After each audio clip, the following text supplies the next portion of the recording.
Lefel A Daearyddiaeth. Wel, dewch gyda fi i gael gweld beth sydd gyda ni gynnig i chi. Mwy na thebyg ar hyn o bryd byddwch chi'n ystyried pa bynciau i'w astudio yn y chweched dosbarth. A gall fod o fydd i chi fod yn ymwybodol pa yrfau gall daearyddiaeth eich helpu gael mynediad iddynt. Heb os nag oni bai, dim ond agor drysau gall astudio lefel A daearyddiaeth wneud. Gall afon siarad o brofiad ar sail lle mae'n cyn-ddisgyblion lefel A daearyddiaeth wedi cyrraedd, wrth weithio mewn meysydd amrywiol, sydd yn cynnwys cynllunio, pensaernïaeth, swyddi yn y maes meddygol, iechyd cyhoeddus, a chadwraeth, yn ogystal â darchedu'r newyddion cenedlaethol. Mae gan daearyddiaeth rhywbeth i gynnig i bawb. Caiff ei ystyried fel y pedwerydd gwyddoniaeth wrth astudio daearyddiaeth ffisegol, trwy fod hefyd yn apelio at y rhai mwy creadigol yn ein plith wrth astudio daearyddiaeth ddynol. Wel, gadewch i ni gael gweld beth byddwn ni'n astudio ar y cwrs lefel A. Mae wedi rhannu'n ddau, gyda 2 elfen ym mlwyddyn 12 a thair ym mlwyddyn 13.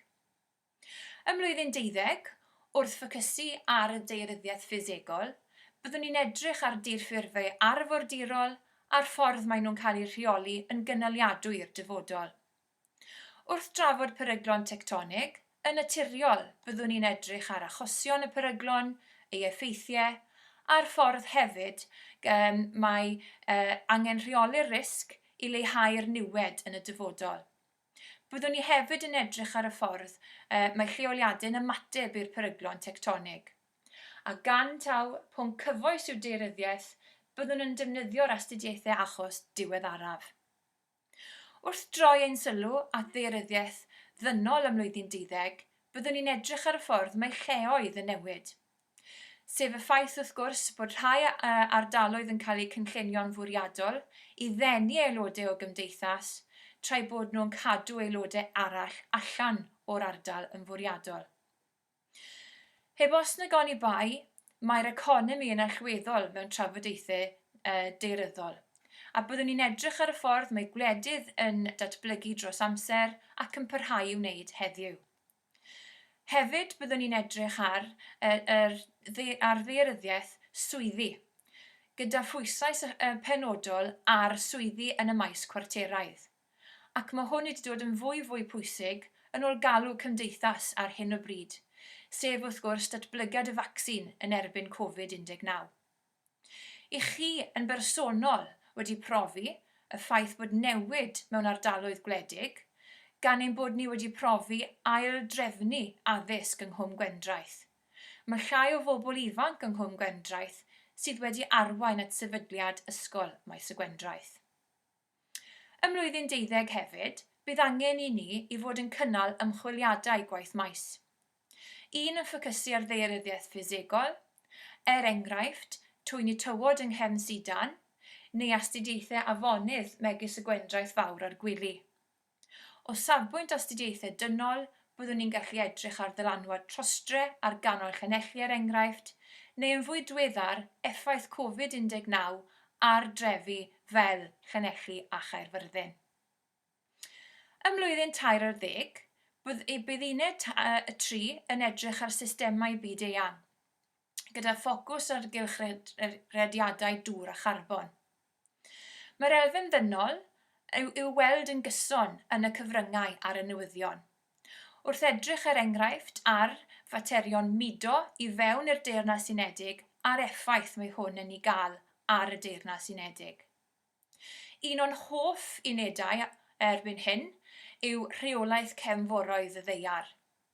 Doeddwn ni ddim wedi sylweddoli pa mor allweddol mae'r cefnforoedd i gynnal bywyd dyddiol fel ag i ni'n gyfarwydd ag heddi, nid yn unig o'r rhan mewnforion o wledydd tramor, ond ystyried lleoliad y ceblau ffibroptig sydd yn darparu'r data ein ffonau symudol a'n cyfrifiaduron yn ddyddiol.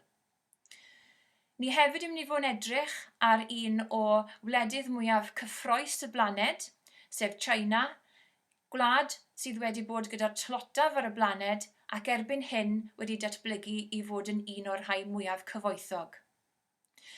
Byddwn ni hefyd yn edrych ar heriau a sialensau ynni'r dyfodol, gan taw chi, daeryddwyr heddi, yw cynllunwyr ein dyfodol cynaliadwy. Mae ein dyfodol ni yn llythrennol yn eich dwylo chi. Un peth pwysig i ystyried wrth benderfynu pa bwnc i ddilyn ym mlwyddyn 12 yw os oes gwaith cwrs yn cael ei gynnig.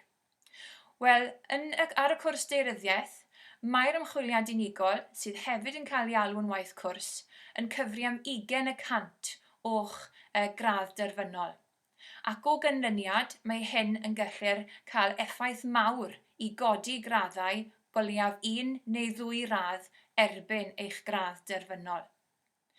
Bydd dewis dych chi dewis agored i benderfynu pa thema fyddwch chi am astudio cyn belled ei fod yn berthnasol i'r cwrs daearyddiaeth. Felly, i grynhoi fel fyddwch chi'n cael eich asesu, bydd 2 arholiad allanol ar ddiwedd blwyddyn 12, 2 arholiad allanol arall ar ddiwedd blwyddyn 13, ac mae 20% o'ch lefel A llawn chi wrth gwrs yn cael ei gyflawni wrth wneud eich astudiaeth gwaith cwrs chi. Bydd hyn yn digwydd ar ddiwedd blwyddyn 12 ac yn cael ei ysgrifennu mwy na thebyg ar ddechrau blwyddyn 13. Gan taw astudiaeth gyfoes yw daearyddiaeth, ble ewn ni? Oherwydd mae daearyddiaeth yn digwydd tu fas i ystafell B6 a B7. Rwy wedi cydnabod yn barod ein bod ni yn cynnal ymweliadau lleol. Yn ogystal â'r ymweliadau twyni tywod a'r afonydd a'r trefi lleol, i ni yn mentro i Gaerdydd i edrych ar ailddatblygiad Bai Caerdydd, i ni wedi cynnal ymweliadau i Gwmidwal yn ardal Eryri, yn ogystal wrth gwrs â'r cyfle i fynd i Efrog Newydd neu hyd yn oed i Wlad yr Ia. Cawn weld beth fydd y sefyllfa yn nes at yr amser paratoi. Felly, heb os nag oni bai, mae astudio lefel A daearyddiaeth yn sicr o agor drysau i chi. Os oes gyda chi unrhyw gwestiynau, cofiwch gysylltu, byddai'n barod iawn i'ch helpu. Diolch am eich gwrandawiad.